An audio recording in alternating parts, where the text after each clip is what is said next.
You are listening to Dream and Do, a podcast for big-hearted creatives, empaths, and sensitive souls who are ready to show up wholeheartedly in their businesses and their lives. My name is Nicola Ray Wickham, and I'll be helping you to be seen and heard and build brands that make a real, meaningful contribution to the world. Your whole self is welcome to this table, and you're invited to pull up a chair and join me for confidence pep talks, soulful insights, and practical tips on all things creativity, marketing, truth-telling, and story sharing, and powerful conversations with amazing, wholehearted women who are dreaming and doing in action and disrupting the status quo as they go. This is the stuff you're going to wish you knew years ago, but don't worry, we are doing this in community, you are not alone, and it's not too late. This is our time. This episode of the podcast is sponsored by Zipcar, and we used our experience of a Zipcar to have a meaningful conversation. And it's one that I know so many of you, if your parents, will be having as well, right? Kids going back to school, it's all changed. Many of them haven't been to school for the last 6 months. So let's be real, at the best of times, going back to school, September is a time of excitement and anxiety and nerves and all of the feelings and all of the things. And this year, that has been absolutely heightened. So our meaningful conversation was all around my daughter's feelings about going back to school. We went through what she was excited about, so seeing her friends and connecting with her teacher, new classroom, new learning, mostly about the playing with her friends. And then also what she was nervous about, which was also much of the same things: new classroom, new teacher, seeing new friends, the older children. And it was really lovely for us to have that conversation in the car. The car journey is a time of real connection for us anyway, on the way to school and on the way home. And it's just that special moment where we can switch off the distractions, turn down the radio, turn off the podcast, and really tune in to each other in a way that sometimes is a bit more challenging in the rest of life, but in the car is a really special moment, and you can start to create a real habit out of it as well. So that was our meaningful conversation. Thank you, Zipcar, for sponsoring this episode. And my invitation for you, my loves, listening to this, is to really think about the meaningful conversations that you can have as we all go back to school, back to normality, she says in air quotes, and embrace what September has in store for us. Hey loves, and welcome to the Dream and Do podcast. This episode, I have an absolute treat for you because I am in conversation with Reid and Tamu Thomas. And if those names aren't familiar to you, then buckle up and get ready, because these are two women that you are going to want to be following on Instagram and signing up to their newsletters and their products and offerings. And if you do know of them, which most of you I know will do, then this is a really beautiful insight, right? So full disclaimer, Nova and Tamu are two of my very dear friends, and we are conversating on WhatsApp voice notes pretty much every day. And especially over lockdown, we were conversating every single day. And during one of those conversations over the summer, I was like, this would make a really good podcast episode. And so that's exactly what we've done. We have hit record on one of our conversations and allowed you in to listen. So I really trust and know that you're going to enjoy it. They are two wonderful, wonderful women, and the conversation that we have is all encompassing, from the lessons of lockdown life to George Floyd's murder, Black Lives Matter, and how we navigated through it and how we're continuing to just navigate through life and business and everything in between. So, without further ado, here it is. Ladies, I am beyond excited to be bringing our WhatsApp conversations to the airwaves. Listeners, you guys are too lucky to be privy to our WhatsApp conversations of fire, and we are bringing them to the podcast, which I'm really excited about. I have Nova Reid and I have Tamu Thomas here with me today. I know you probably know who they are, but ladies, can you introduce yourselves?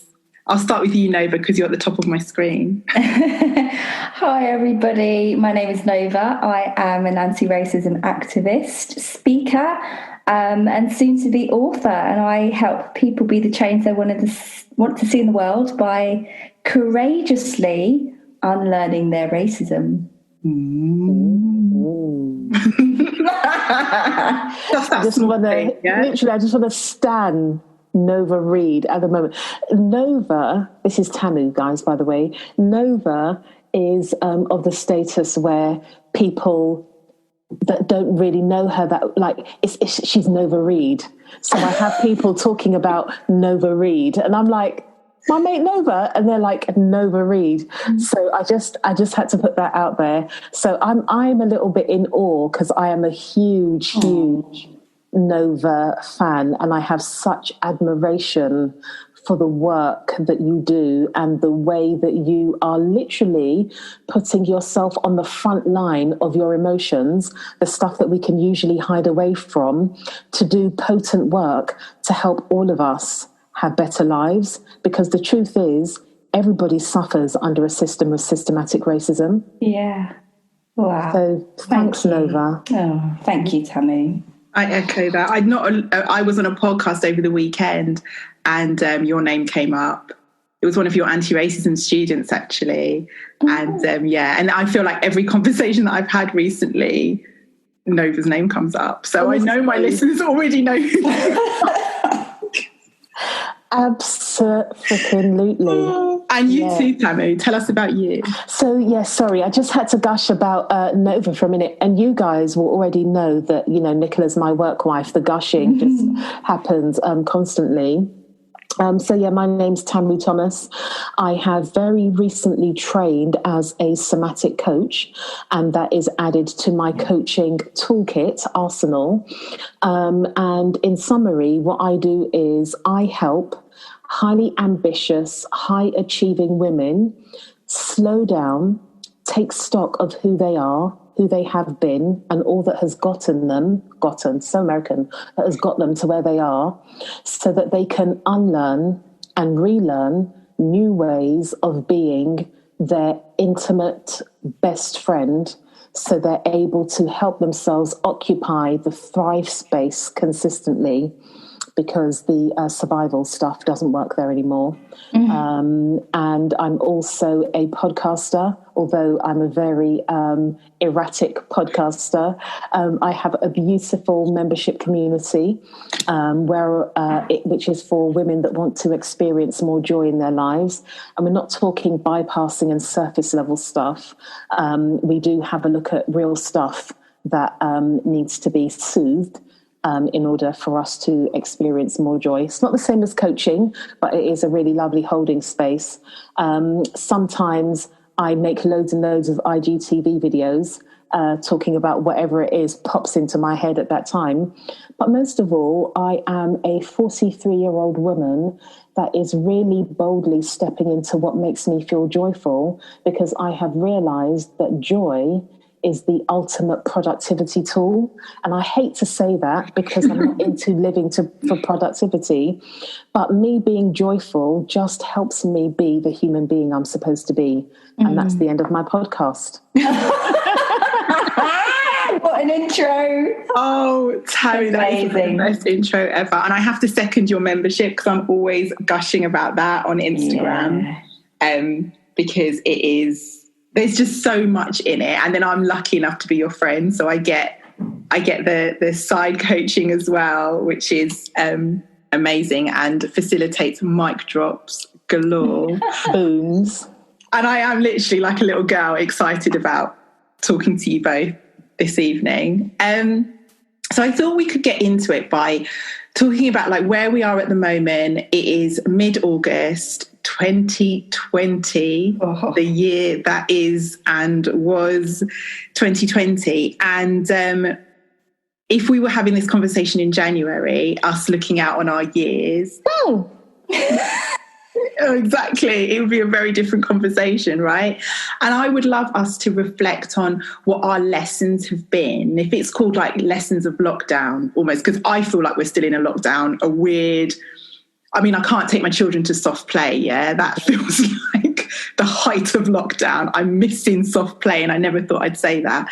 But yeah, I'd love you guys to talk about what your lessons have been from lockdown. Do you want to start, Nova?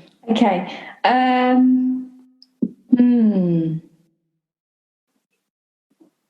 Going gentle, self-compassion, patience, and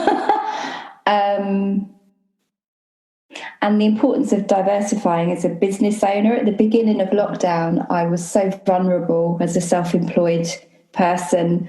I didn't receive any income for 6 weeks, and with uncertainty about what was going on, I was hugely stressed, and it became apparent very quickly how vulnerable I am as a small business owner in terms of cash flow. So I thought, right, that's a hole. It started to reveal, I feel like lessons from lockdown are revealing things that we need to deal with.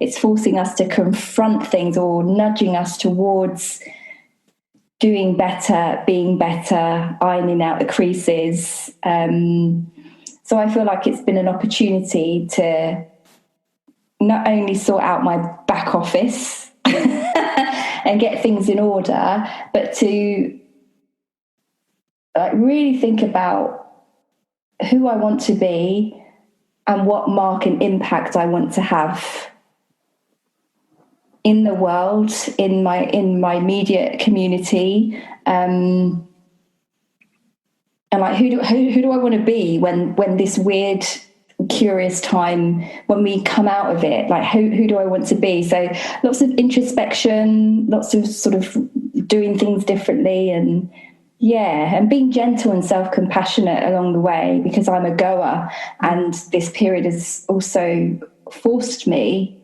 to slow down. Yeah, it's done that for so many of us, isn't it? I heard Wild Goddess, I'm reading her book at the moment, and I listened to her on a podcast, and she describes it as a sacred pause. Nice. And I really liked that. And I liked it especially because I read it when I was in the midst of the panic. Yeah. Like in the beginning of lockdown, I was voice noting, oh my God, the world. And how I always say to you guys, I'm going to be on the streets with my children eating beans on. That was what came into my head. Yeah, me too. I go from like 100 to 0. There's nothing in between. It's like drama. Yeah. It's like I'm going to be destitute, and that no one in the world is going to be able to buy or afford anything anymore ever again. That was where my mind went. Mine was, I am not going back to social work. I don't care what happens. I am not going back to social work. But you two are goers, and I'm quite a chiller. Like I'm a professional chiller. So Brené Brown says something along the lines of, when we can't selectively numb feelings. When we numb pain, we numb all our emotions, or something of that nature. And what really tuning into joy has done for me, it's like the flip of that.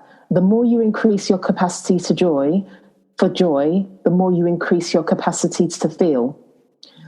So because I was practiced at feeling, a heightened feeling that before would actually cause me stress and anxiety because of all of the stories, I didn't deserve it, I hadn't worked hard enough, I hadn't achieved enough to experience this joy, it's a frivolous thing, it's something that's for middle class white women, it's not something for black girls that started off their lives on an estate. Because I had leaned into expanding my capacity for joy, when COVID-19 happened, there was a part of me, I can't find the word for it, but there was a part of me that was almost fascinated by the opportunity to really be still. Because so I said I'm a professional chiller. I'm a professional tread waterer. So I'm chill on the surface, and underneath everything is spinning, whirlwind. And lockdown for me gave me the opportunity to stop what was spinning, frantically spinning, so that I could actually see what was there. And I've talked before and shared that at the beginning of the year, I suddenly lost my aunt, one of my favourite aunts. And because she was abroad and there was a whole process about sorting out that funeral and people having to travel, I didn't actually register that she had died until towards the end of February. Then there was rumblings about this pandemic, whatever it was, and I thought, oh, yeah, whatever. There's been bird flu, there's been whatever the other one was, I can't remember. It's going to be fine. And then it started coming over here. And I just thought, one, I don't know what the government's doing, but my precious bundle is not staying at school to catch no COVID nothing and bring it home. So that's time for us to slow down. And in that being still, I was able, grief came to, like, big grief came to the surface. The sort of grief that would put me to sleep. There was so much to process. I was experiencing what felt like anxiety, but I knew that it didn't have the same texture as ordinary anxiety. And because of the somatic work I've been doing, I believe that was all these feelings. I was making contact with all of these feelings, all of these parts of myself that I had avoided or hidden from. And I was able to make contact with them. And even the things I still don't know what they are, I was able to give them some nourishment. I was able to give them some loving. I was able to give them some playfulness. So I was a part of a mastermind at that time. There were lots of people in the mastermind that were talking about the things they were creating. Every minute. Do you remember there was a period of time where every time you opened Instagram, there were like 60 billion lives. Everyone was going live. Everyone had a free offer. And I knew that I was not going to create a free offer that I would then resent because now I get tired really quickly. I just thought I talk about shit being fertilizer. I had to sit in that shit in order to understand how I was going to be able to fertilize it. So it gave me a real opportunity to acknowledge stuff that I dismissed as sadness, but in actuality, it was real grief and sorrow. And I was able to really tend to it. At the beginning of lockdown, you would have seen on my Instagram, I was going roller skating every minute. Yeah. That was a way of me soothing my grief. I was eating the best food. Danae from V-Spot didn't have nothing on me. There was the vegan food going on. There was most of my plate being the rainbow. There were the smoothies. There was all of that stuff. And it was a really innate need to really go right back down to basics and nourish. So it gave me that opportunity.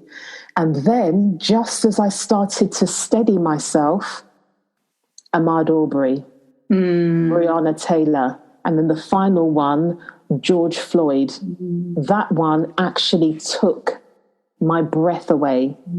Yeah. But because I had been sitting with the grief, I thought, you know what? Brianna, Ahmaud, George, I owe them something. I can't go, like, literally, I can't go out like no punk. Yeah.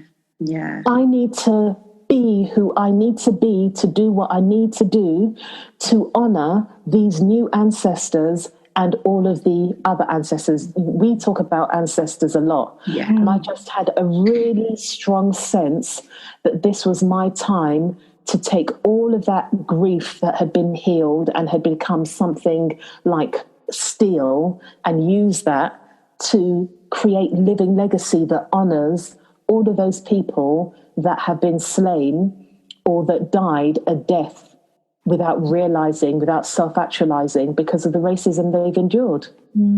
It really felt like we've lived a million lives in the last however many months. Like, because I know, like, I was voice noting you guys multiple times a day from always, but especially from the beginning of it, and all of the emotions that we would go through. And then we had all of these multiple violent murders, public, kind of the attention suddenly being turned on us, on top of what was already such a stressful situation. But then there's so much, we'll get into that in a second in more detail, but what I'm hearing from both of you, even within the grief for you, Tamu, and certainly for you, Nova, in the pausing, there was a beauty in that as well, right? In pausing to feel the feelings. Also, Nova, I just want to heap a load more self-compassion, because I feel I've had this from a lot of my clients as well, where they've kind of almost beaten themselves up because they feel like the pandemic revealed holes. This is one big hole that no one could ever have predicted. Like, if the majority of your business is in person, we can't plan for not having in person. Like, we can almost plan for not having the internet, and even then that feels unfathomable if we don't have the internet. But that is almost more likely that something would go down with, I don't know, the electrics and the technical internet space than us not being able to meet in person. So it's almost like that insurance policy for what wasn't on anyone. Well, it was probably on some people's radar, but we won't go there.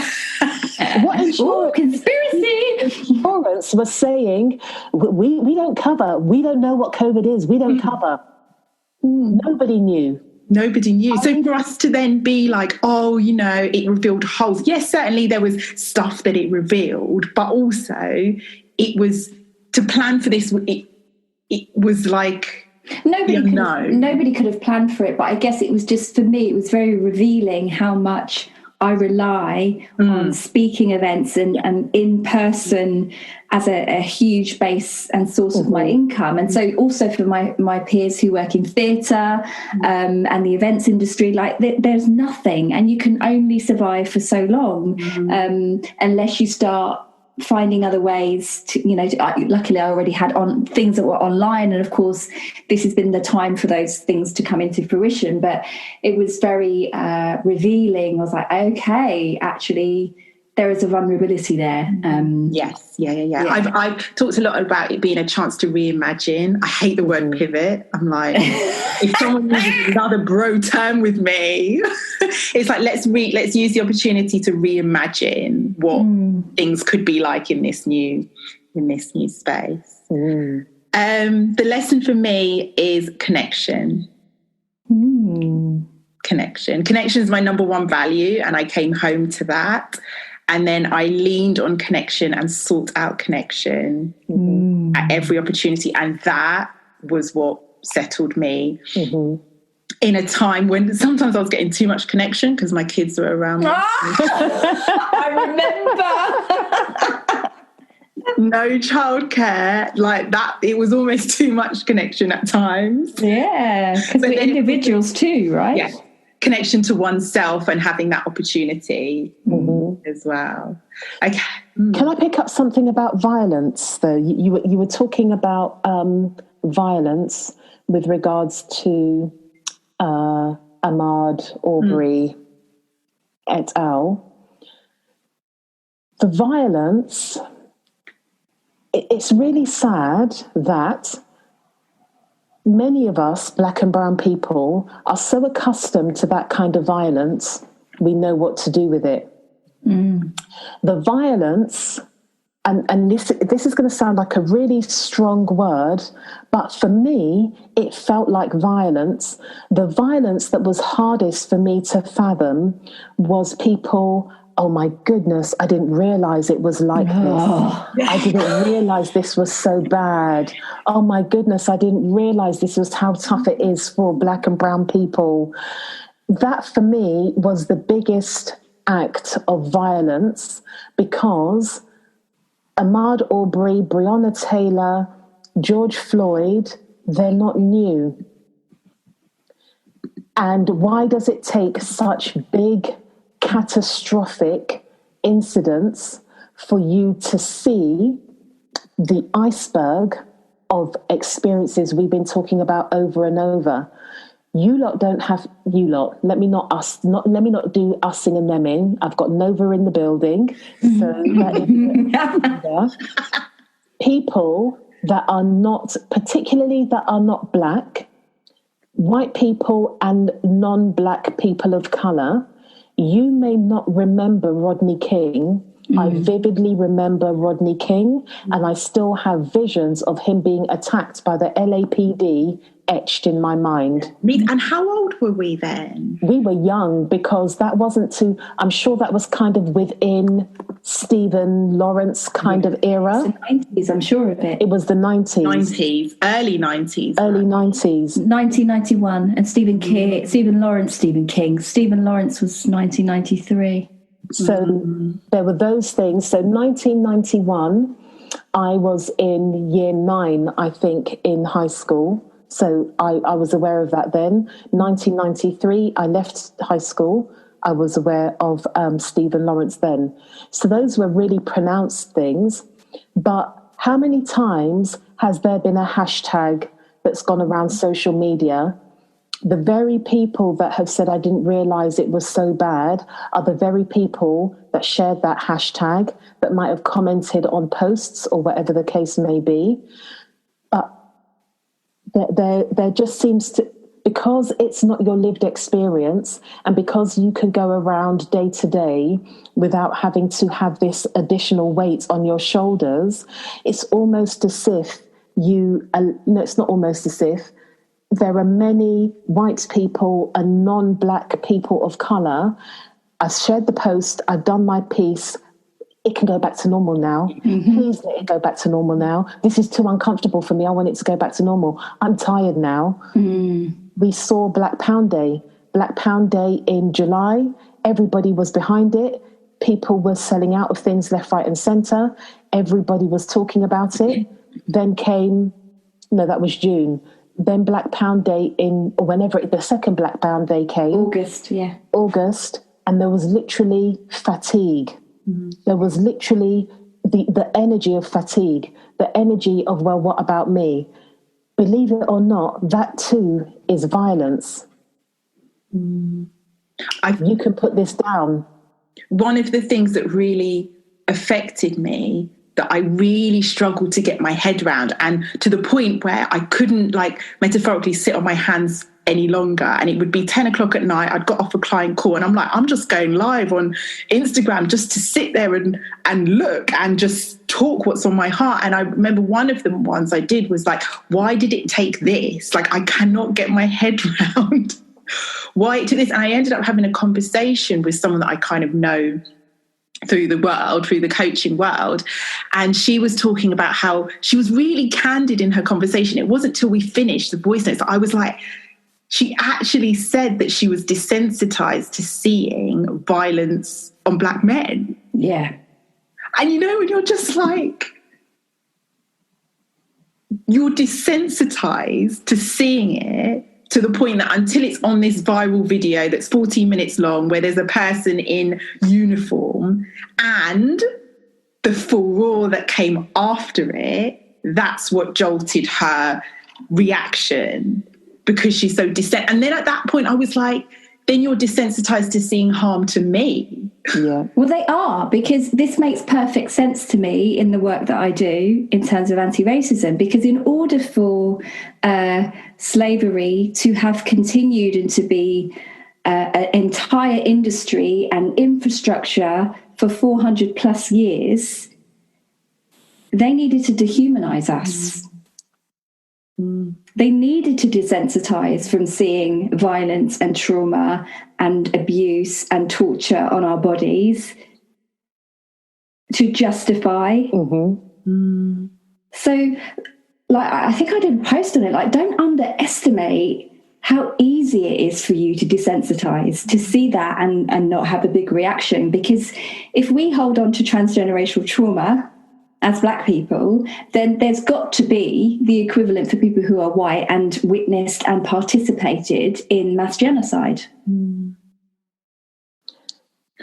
Two things, just to crystallize what we're talking about. George Floyd was murdered on the 25th of May. The black square appeared all over social media on the 2nd of June. It took 8 days for the majority of white people that I'm connected with on social media.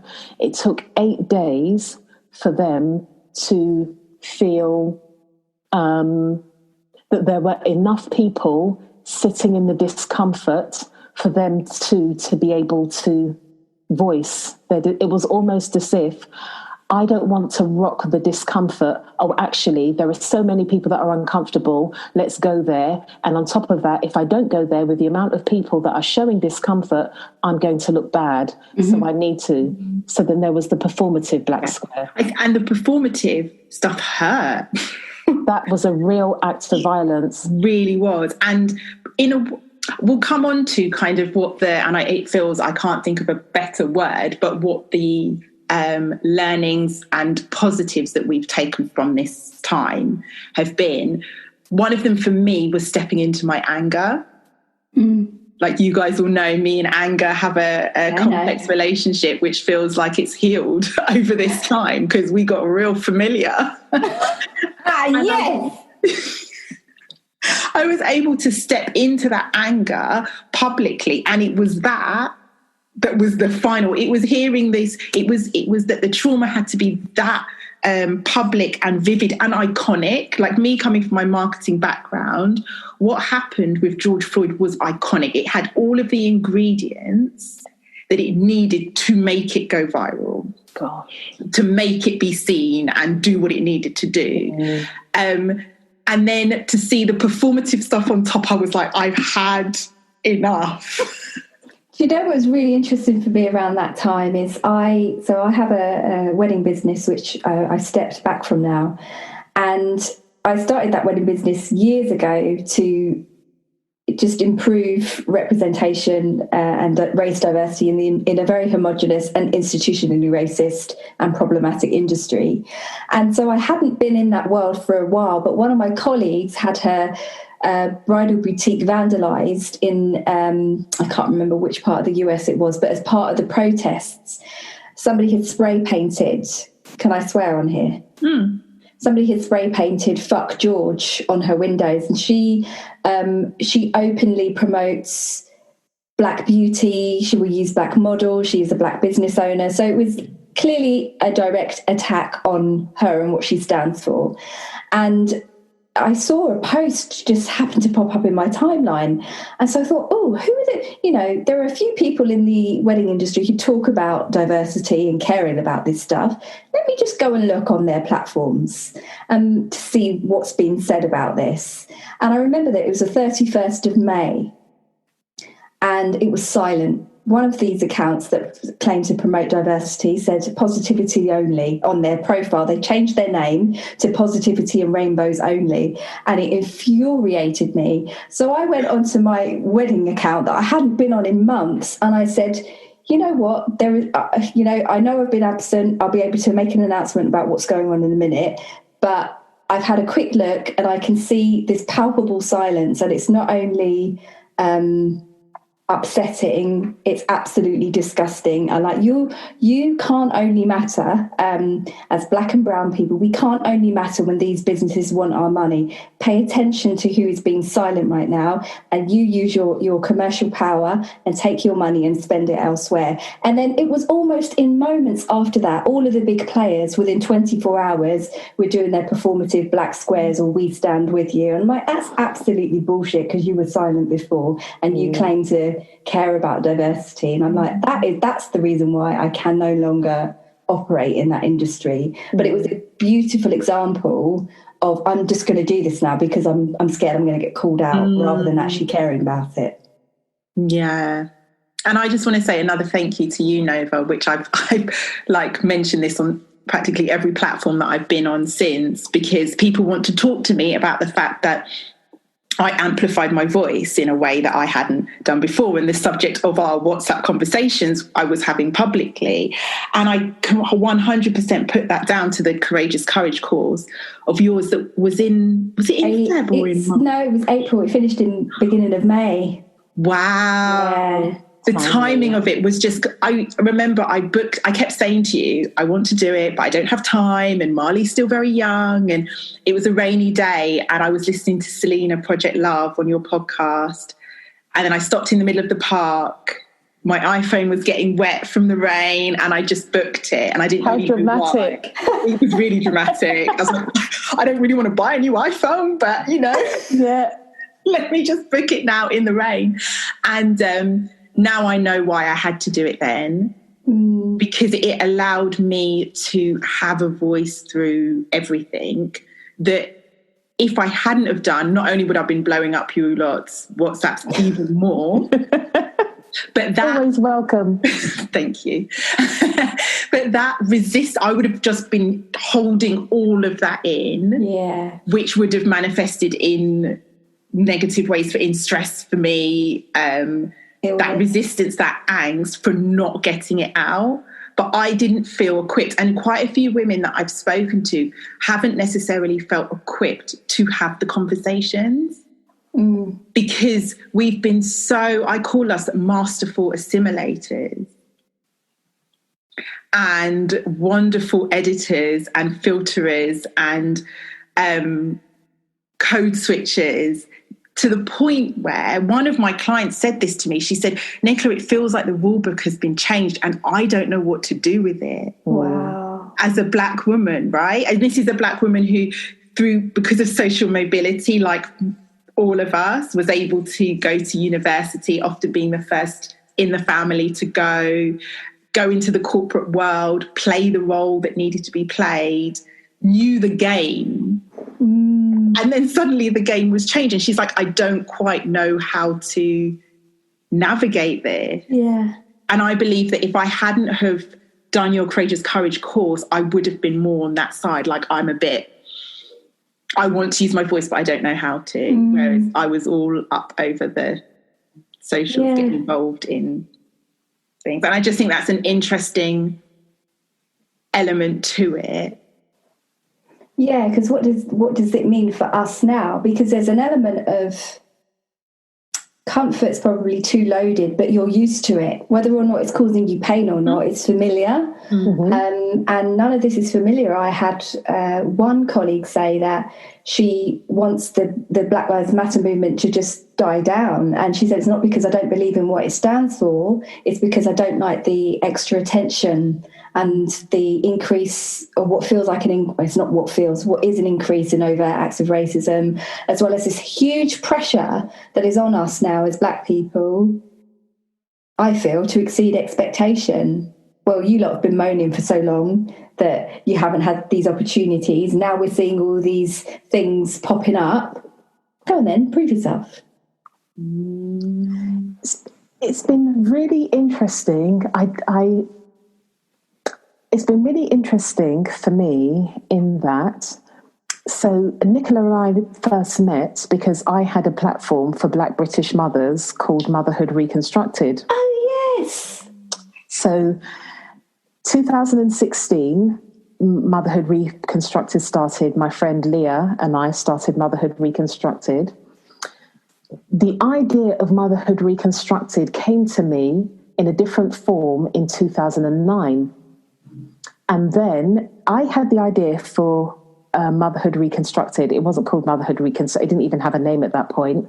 And then I was approached by mothers' meetings to do an interview. They had some kind of zine or something, and I was interviewed, and I was like, oh, great, there's them. And I definitely was that, oh, there's one already, so that means I can't. Yeah. But then the more I delved into having a business, because I'd had a couple of businesses before I'd arrived at this place, I saw that there was something unique about Black women.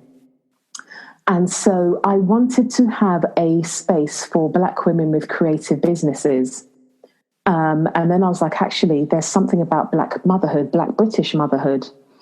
So from 2010, let's say, when the Black British motherhood idea came, I didn't have the confidence to do anything with it until I spoke to Leah. I think that was in 2015 maybe, or the beginning of 2016. No, it was 2015, and we stalled, and eventually we set a date. We were going to go live on social media in April, and the blog would go live in June. Anyway, I can't remember whatever the sequence of events was. And I remember feeling a lot of resistance from Black women, Black mothers, because they were still on the multicultural party. They wanted to be accepted. My impression, that was a distinct feeling I got, and things that were said, even where somebody described Motherhood Reconstructed using a derogatory turn of voice. A Black woman described Motherhood Reconstructed as the Black mothers meetings. That's not what it was at all. And there was resistance. It was like people supported us in DMs, but they wanted to be in the pictures and at the events that were mainstream. And at that time, it was vast majority white middle class motherhood. That was the story. And Motherhood Reconstructed came about because there was a time where you would put Black mother on Google. There would be pictures of gorillas. There would be it would be stuff about people on welfare. There was nothing that even reflected what I knew. So one of the things that was really a thorn in me, and I discussed it a lot with Nicola, and Nicola was talking about, compassion and judgment and all the rest of it. I got really angry, and that is the word that I need to use, and underneath the anger was frustration at the number of Black women that were speaking up that weren't speaking up previously. And I know we all get to where we get to when we get there, and I totally understand that the story of multiculturalism, which was another way of assimilation, was sold so well, and that looked like a way of securing the bag. But still, I was like, where were you? Like, there was a very big part of me that had a lot of frustration and anger. Like, where were you? You're growing your audience. You're educating these people that are in your audience that before you were trying to assimilate into. So I had a real sense of anger about where were you before? And what I acknowledge is that I grew up with parents that were activists, number one. My dad forced Black history lessons like it was enforced. My dad made me watch Roots at 10. No explanation, no nothing. I didn't know what to do with myself. I remember watching Roots at 10 and being angry. How on earth am I going to play with my best friend, this white girl, my best friend, when her people did this to my people? Because there was no context. It was just like, it was on VHS. You have to watch this. I was like, what is it? For your future. So I sat down and watched it and was actually traumatized, but I didn't know that I was traumatized, but I was. And then on top of that, I haven't worked in the corporate world in the same way that, Nicola, you've worked in the corporate world. I worked in entertainment. I worked for a record company. I worked for a film promotions agency, which was all trendy, la-di-da. And then I worked for a local authority. I could go into work with my hair as big as I wanted it to be. People talked patois in the office. if you found your Yoruba sister in the office, you were talking, they weren't coming together, they were shouting Yoruba across the office. So I also have the privilege, and I'll use that word privilege because in this society it is a privilege, of being able to work in places where, to a degree, you were allowed to be. I went to the High Court with my hair extra fluffed. Like it was, my hair was big. I went to the High Court wearing a pinafore dress that within the pleats there were sequins, and you only saw the sequins when I moved. And I reveled. I think Oprah Winfrey said something like the best feeling is being underrated or whatever. I reveled in being underrated because I always came to slay. They might have looked at me and thought I came to play. So I do understand that. But still, that anger was definitely within me until Nicola talked me off the angry bench, was like, hold on, have a look at this. Have a look at where this comes from. Yeah. And then I was able to open myself up to the reality that I have to practice what I preach. Blackness is not monolithic. I can't expect people to black the way I black. And I think that I'm always in awe, and I love hearing you talk about your parents as activists. Yeah. Right? Like my parents, they had their what I call at-home activism. So I was really into reading. I loved Enid Blyton. When my dad found out I was reading Enid Blyton, he disappeared from my bookshelf. I was like, retreat, be gone. Like, I used to sneak my Asterix comics. Sneak, because my mum was like, you can't read Asterix. And so he would go and take away but there was little explanation as to why. So there was things going on, but what they taught me was to assimilate. Like the gift that they gave me was assimilation. And so I think that forms part of it massively. And then also being in corporate, and the way I've got my hair now in braids, I could never have had my hair like this when I started my career in fashion at 21 years old. So it is, we're not a monolith, and it is that everyone's coming to it from a different place. And then what we also got to, didn't we, in our conversation, is all white supremacy doing the job that it was designed to do. And Nova, in your podcasts upon podcasts, but I know that definitely in the podcast conversation we had on my podcast and on yours, really brought that home into the forefront. And I was like, well, I'll be damned. I'm holding you responsible for something that's not of your making. And there was something I was watching. It might even have been my current obsession, Resma Menakem. He was saying something along the lines of, until we start acknowledging bodies of culture to bodies of culture, that what we're dealing with is the white supremacy we've internalized. Yes. We're going to keep fighting each other. Yes. Yeah, for sure. Yeah, it's a huge part of this work is, and like when I first started doing anti-racism work, I was really cautious about talking about the internalized racism that we have as black people and non-black people of colour to white people, because I could see how that could become, oh, well, you're racist you as do well. It to your own. Yeah, so, it's not so bad, or we're all a bit racist. And I've had those rhetorics a few times, but what they don't understand is that where it's coming from is that it's the system of white supremacy, and actually that's what needs to be dismantled before the internalized racism, the cross-race hate, the anti-blackness, all of that dissipates. Can I ask you guys how you felt about the increased attention? Nicola knows I'm on a journey to help for myself, and also encouraging others to be in touch with anger, because what I learned is that when I do not express my anger, and I'm talking about healthily expressing anger, because I think that distinction is important, when I'm not healthily expressing my anger, I'm very symptomatic. It shows up in my body as physical illness. And at its worst, it resulted in me needing to have surgery at the end of last year. So for me, I felt fury. I felt this deep fury, and I was like, I need to get this out of my body. I cannot have this recycling and ruminating. I need to healthily express and continue to have avenues to express that. So I felt, for me, it's all the contradictions. It was the hopefulness I felt from seeing people really engage in anti-racism work in a way that I haven't and my colleagues haven't witnessed or experienced before.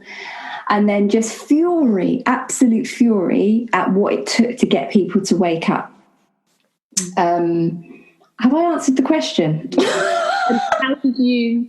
Yes, you have answered the question. It was, how did you feel about the extra attention? Yeah, so that, and then it also, and I'm still feeling it now because I'm writing a book, and I'm very, very hyper aware of the power of words on paper. And I had a chat with somebody today who's helping me with sort of developing one of the books, and she was saying, we as Black people have an extraordinary pressure on us right now. We're always, being held to different standards isn't unusual, but the pressure that you're only getting these opportunities now because we're in the middle of a movement, and that you have to prove yourself, to prove your value and your worth. That actually I've been doing this shit long before George Floyd, long before you decided to wake up. But there's this, you got to prove yourself, this spotlight's on you in a way that it isn't normally. And it's one of the reasons why I've been invited to do quite a few TV interviews off the back of George Floyd, and I've turned them all down. One, because I don't want to debate racism on TV, but I think our words are really, really important, especially in anti-racism at the moment. And there's pressure that's different to what it normally is. Can I just take a moment to commend you for that? And I don't mean to be patronising, but the allure of being on TV, being known as the person that they call on to talk about these things, it can be quite enchanting. And for you to make a choice about what you are going to engage in and not engage in just speaks absolute volumes, because there is a part of our Blackness that it's almost like, opportunity, I might not get this opportunity, I've got to be grateful, and end up putting yourself in a position where you're being gaslit and harmed. So big up, Nova Reid. I mean, I've learned the hard way as well, but equally there were two things going on. One, I had my own trauma triggered, so I knew that my self-care and my well-being was more important than anything else. So I had to say no, because I needed to put myself first, because I was struggling, the wrong word. I had my trauma triggered. But equally, I'm not playing that game right now. The work is too important for me to go and debate racism for a 3-minute segment on Good Morning Britain or whatever mainstream TV channel it is. It's too important for that. So, I thought I have to be very strategic. Boom. Yeah. Tamu, how did you feel about the extra attention?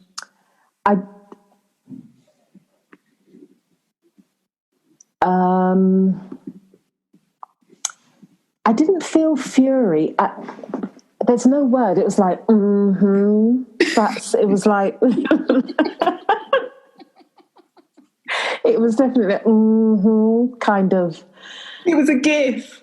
It was a GIF. If I could share a GIF with you guys now, there would have been a Tammy Roman GIF like, going on.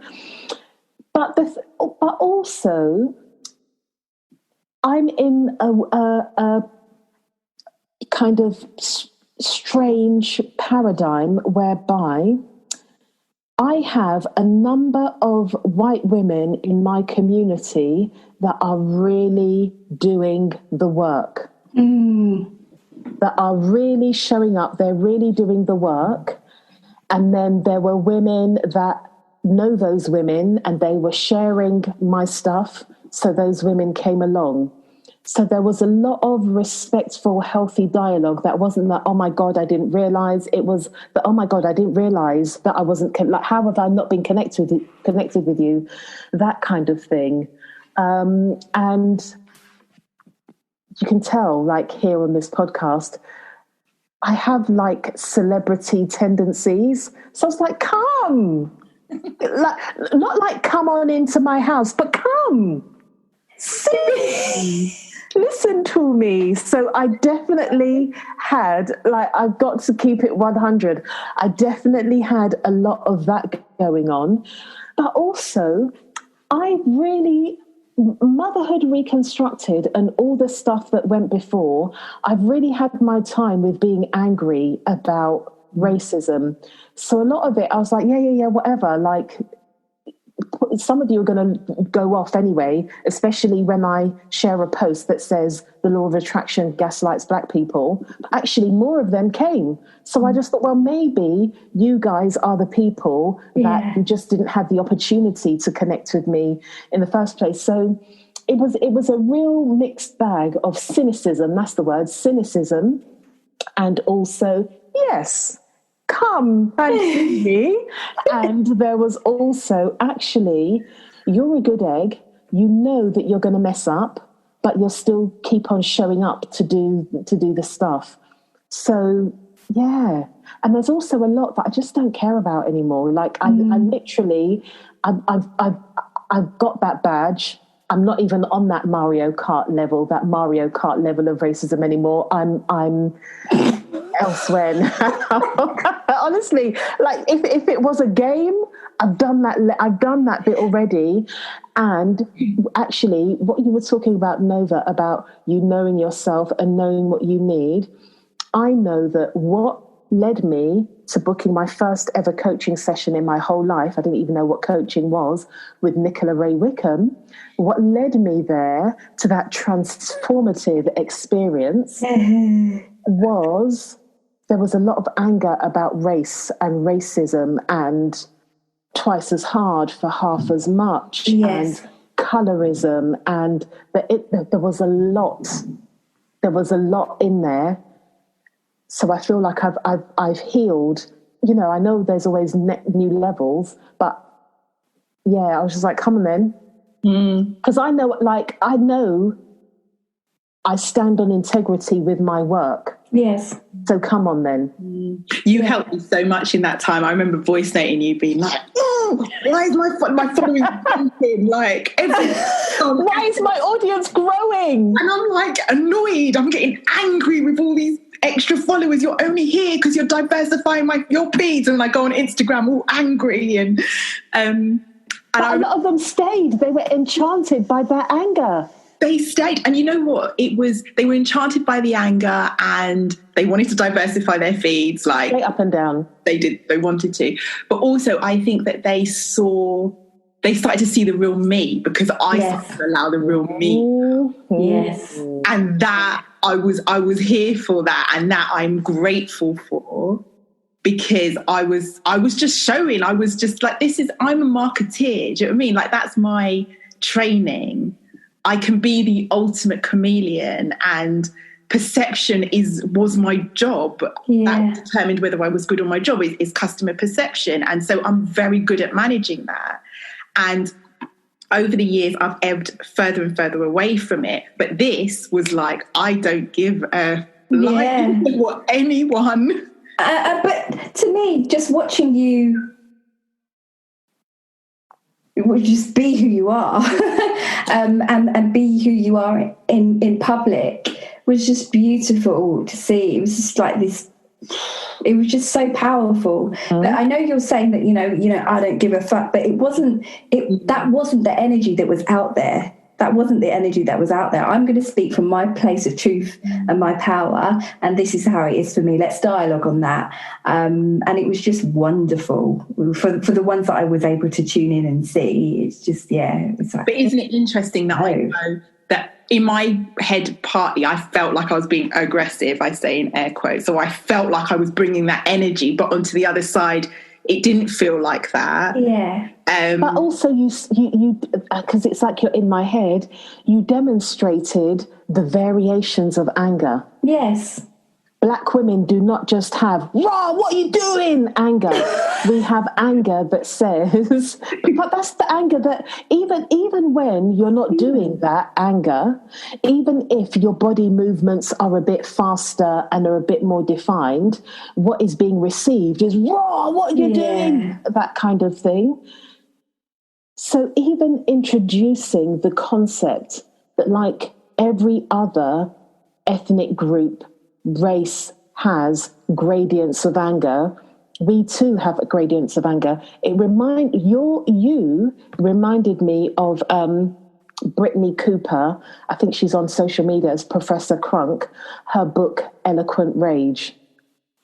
Have you read that book? No. It's one of the most beautiful, heartbreaking, endearing. Oh my goodness, I identify with that so much. She's a professor.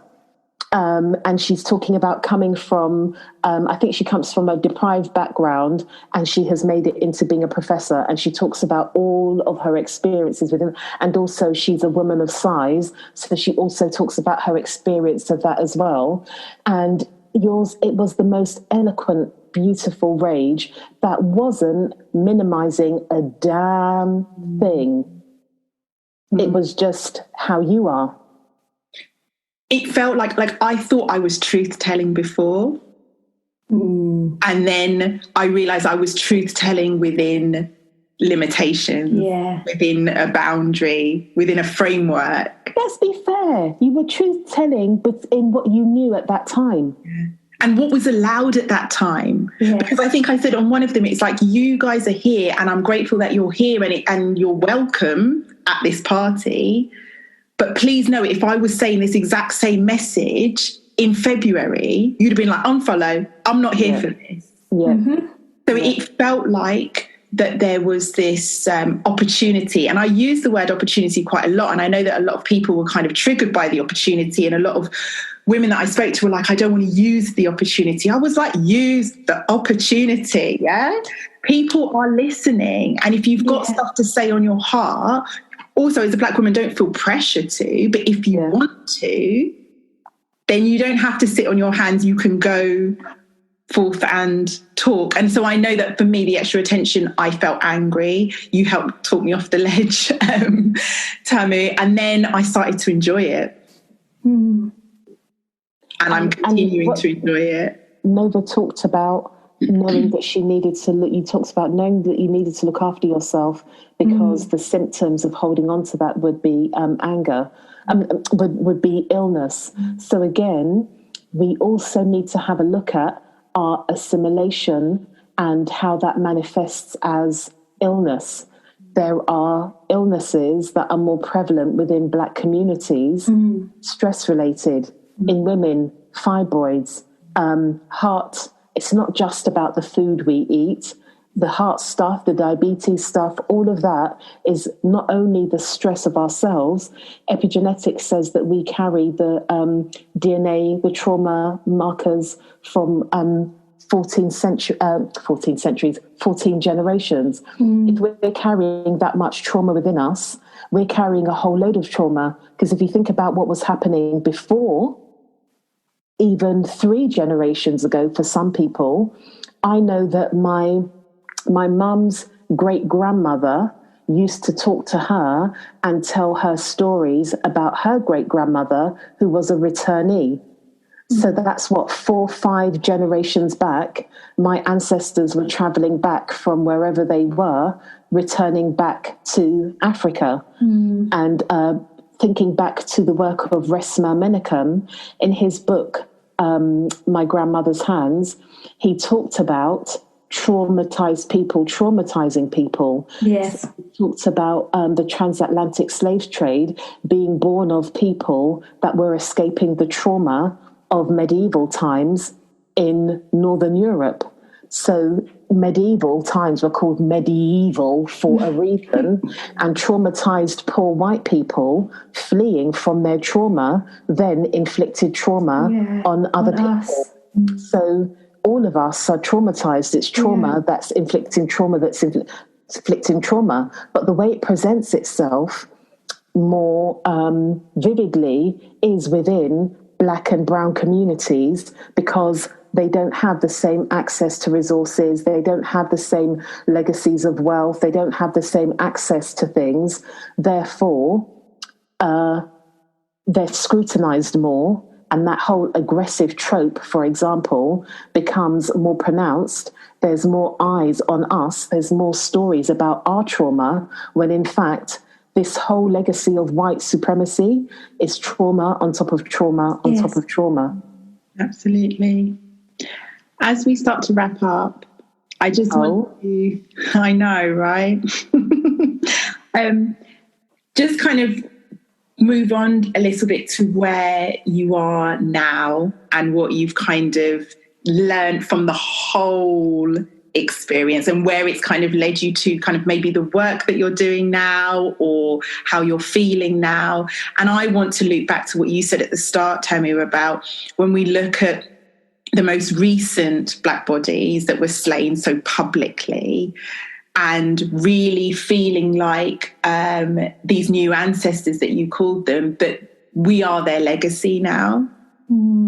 Right. And I feel that so deeply, that they didn't die. And not only them, all the many that have gone before that haven't made the TV or hashtag, that they are, it is our responsibility. And I don't mean that to be a pressurized, heavy notion, but it is our responsibility stroke an opportunity now for us to be seen and be heard in a different kind of way, for us to show up as ourselves even more, to be able to have these conversations. Imagine us having this conversation in January. Like, I mean, we'd have it with just the three of us. Exactly. There would have been a whole load of tone policing. Yeah. If this was going to be shared publicly. Yeah. So the opportunity to step into these conversations and making these changes is, it's kind of magical. And I hold on to that. To be succinct, where it has led me is that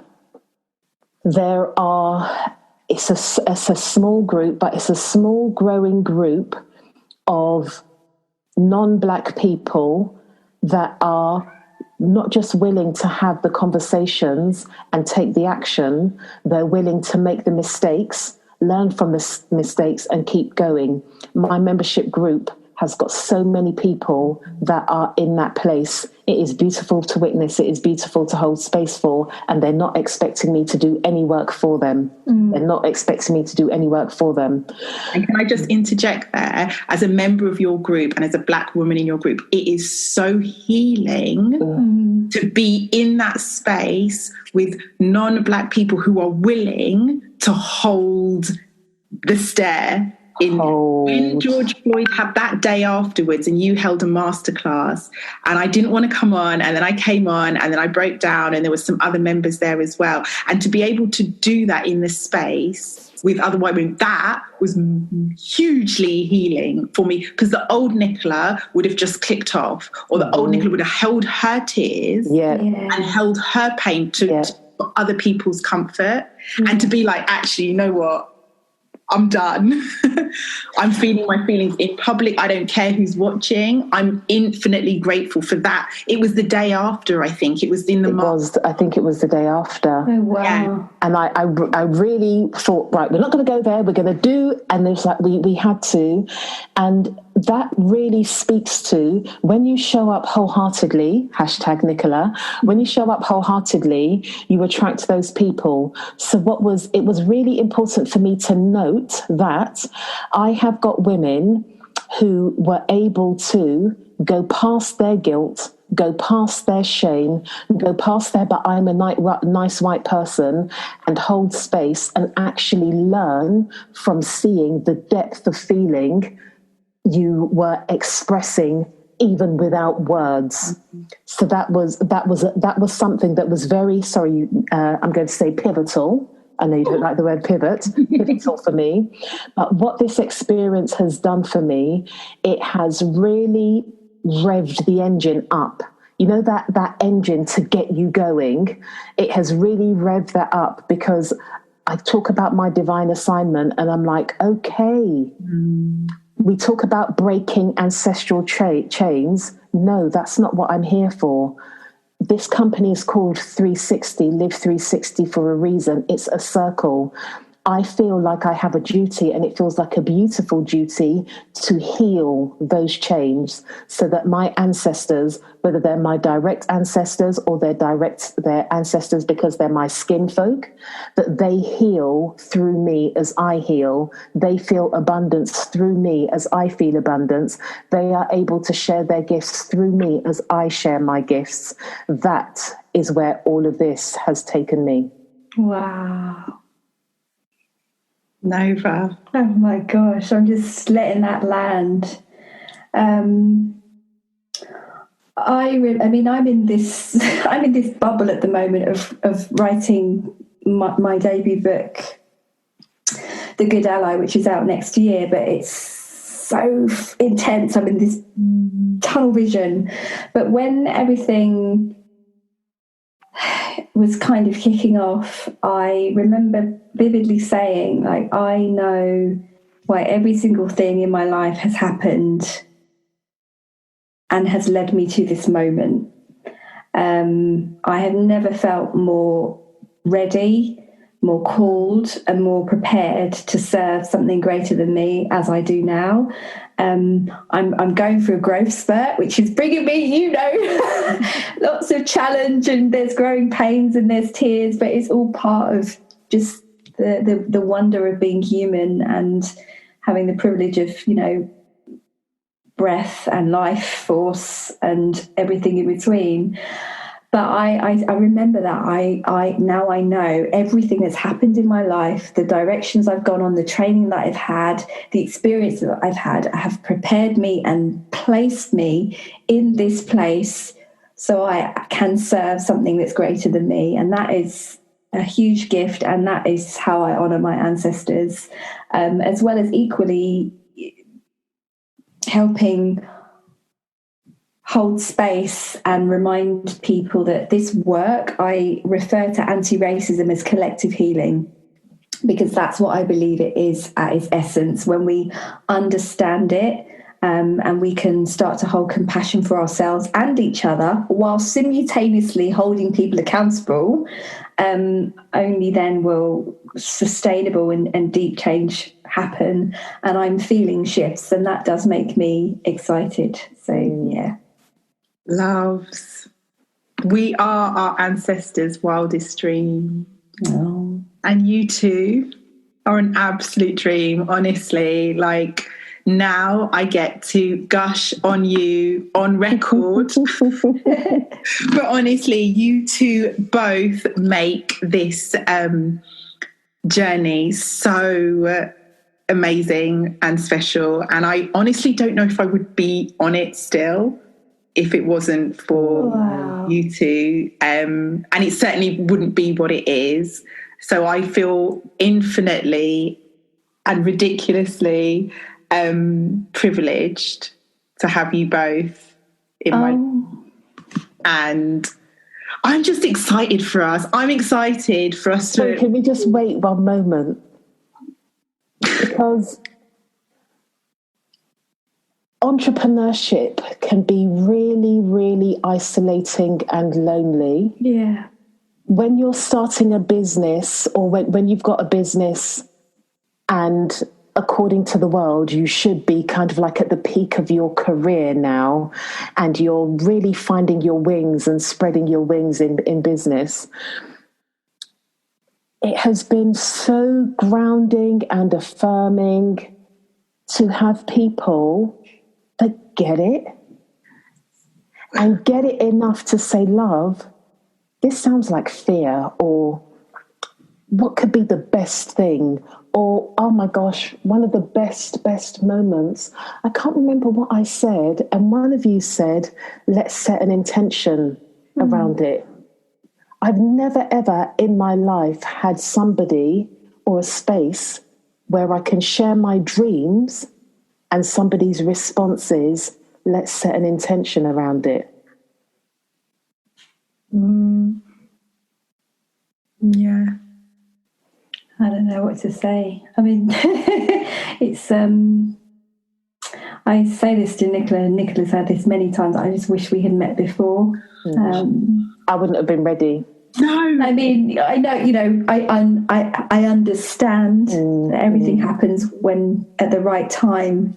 But yeah, just I wonder who I would be if I had this support network when my self-worth was on the ground and I felt worthless because of racism and everything else. I just, I wonder who I would be. And all I can do is but wonder. Exactly. Because I feel like we've been divinely put in each other's lives now to do some amazing stuff.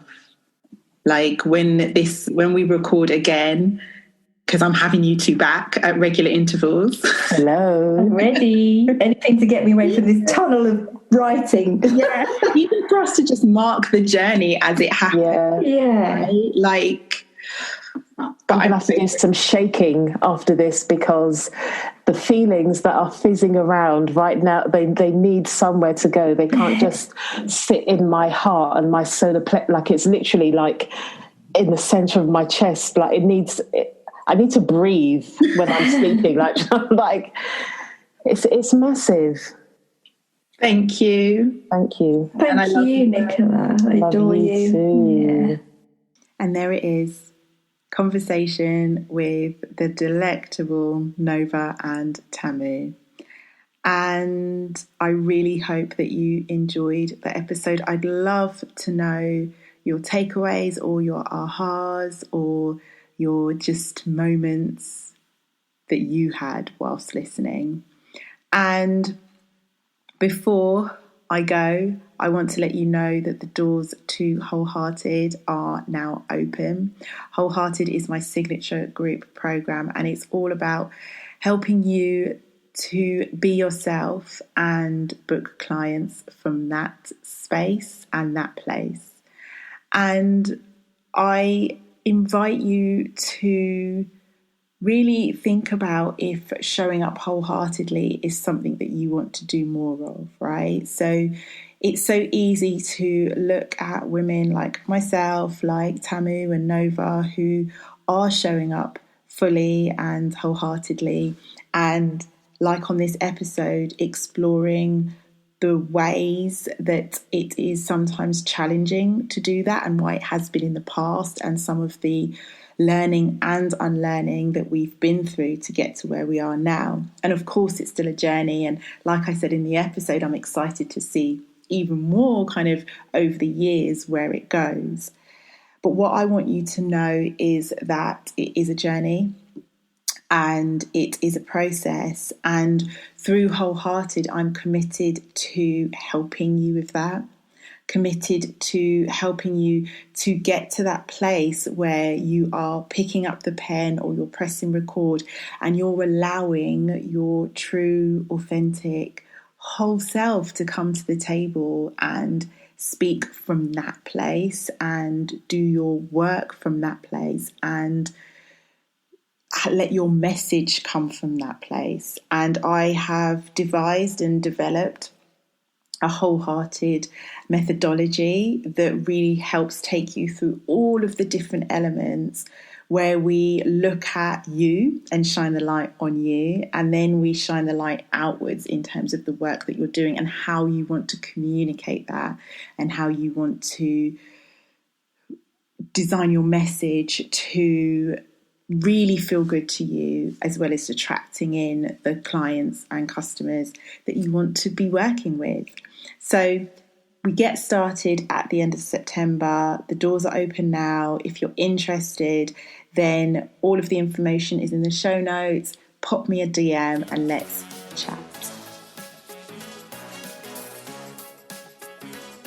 Hey love, and thank you for listening to this episode. If you enjoyed it, you know what I'm going to ask you to do. Please head over to Apple Podcasts, leave a 5-star review and a rating. It helps this important conversation and message get to more people. And also please feel free to share it with anyone who you think needs to hear it. I would love to continue the conversation over on Instagram. I'm there at A Life More Inspired. And I will see you on the next episode.